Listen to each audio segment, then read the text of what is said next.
So JT Daniels is eligible at Georgia. And now that's led to a lot of people wondering, oh, goodness, now we've got Daniels and we got not Justin Fields. We got Daniels and we got Jamie Newman. And that reminds me of this time, once upon a time when we had Jake Fromm and we had Justin Fields. And lo and behold, Kirby, quote, made a terrible decision, unquote. That's like the universal claim now. Kirby made a terrible decision and he let Justin Fields get away. The rest is history. All right, so I wanted to revisit this. But I don't want to do it with hindsight. I want to take you back to when this was going on.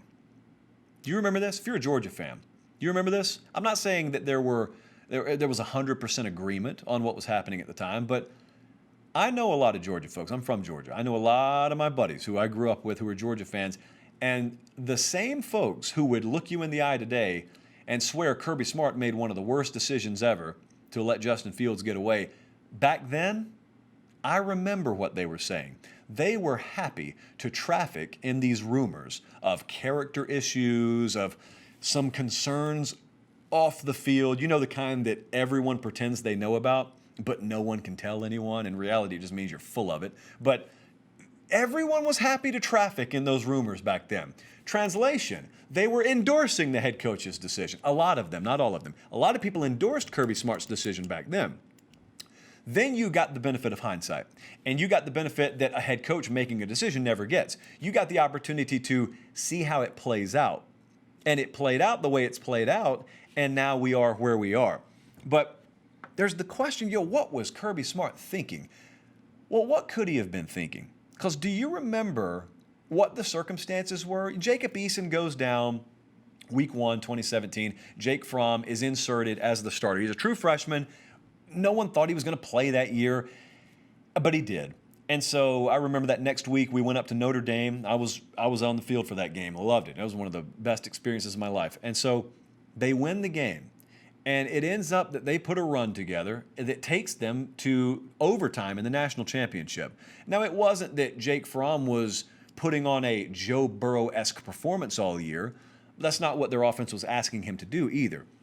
What was Kirby Smart thinking? Well, think along with him. What would you be thinking? You just had a true freshman who played your style of ball, which is risk-averse style, and he was only a true freshman, and he just did that. So a lot of people tend to think, okay, well, he's going to get better. Like, that was his floor.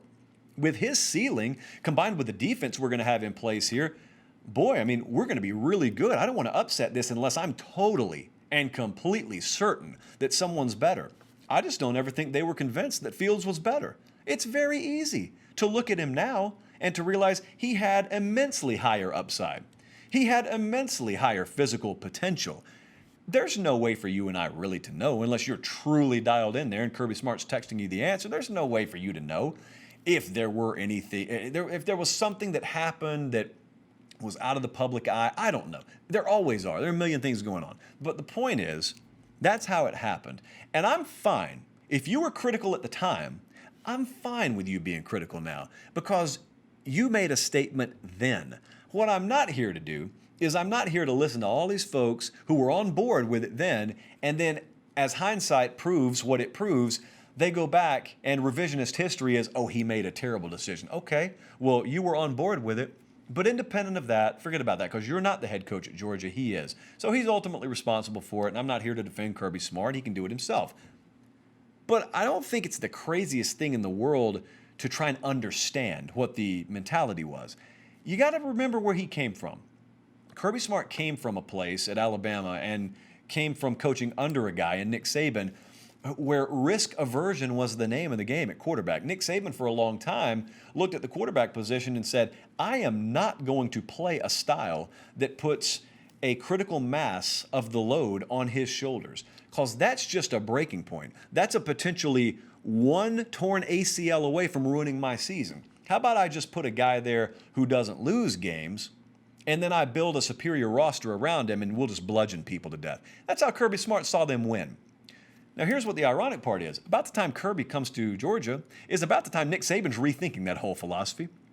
And so about that time, he's recruiting a guy named Tua Tagovailoa, and they're eventually going to shift what they do offensively, but Kirby Smart had already had it ingrained in his DNA that that's how he was going to play it. And so he went to Georgia, started building what they have defensively now, started recruiting at a high level.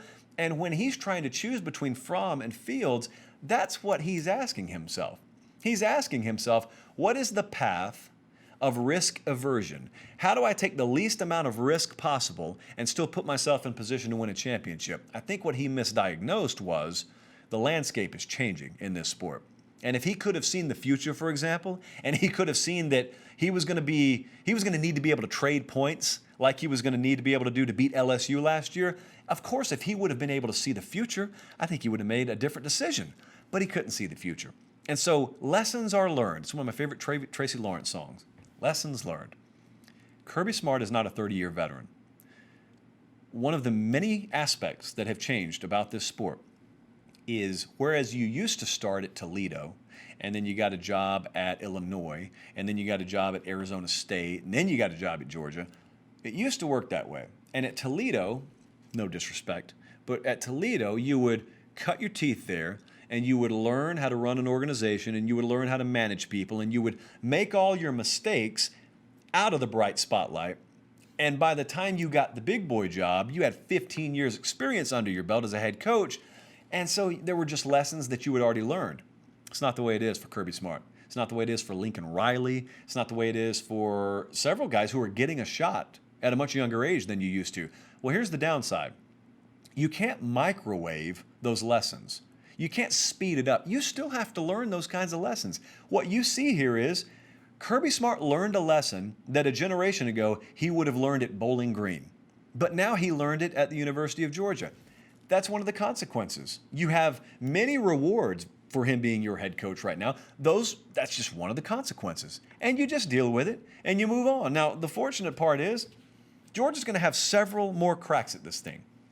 So I was talking Thursday night, and this is kind of what brought this on. I was talking Thursday night about some of my Georgia buddies who were saying, oh man, like we got now JT Daniels eligible. We got Jamie Newman, and I'm just worried it's going to be Fields Fromm 2.0. I can tell you Kirby Smart doesn't think that way, but no one should be thinking that way. Even if you believe the wrong decision was made back then, what are you going to let one wrong decision keep you from ever putting yourself in position to choose from two talented players? Who in the world would think like that? I'll tell you who would think like that. Someone who wants to go play in the Meineke Car Care Bowl. That's who would think like that. And if Meineke wants to slap their sticker on the front of this laptop, I'll apologize for everything I just said.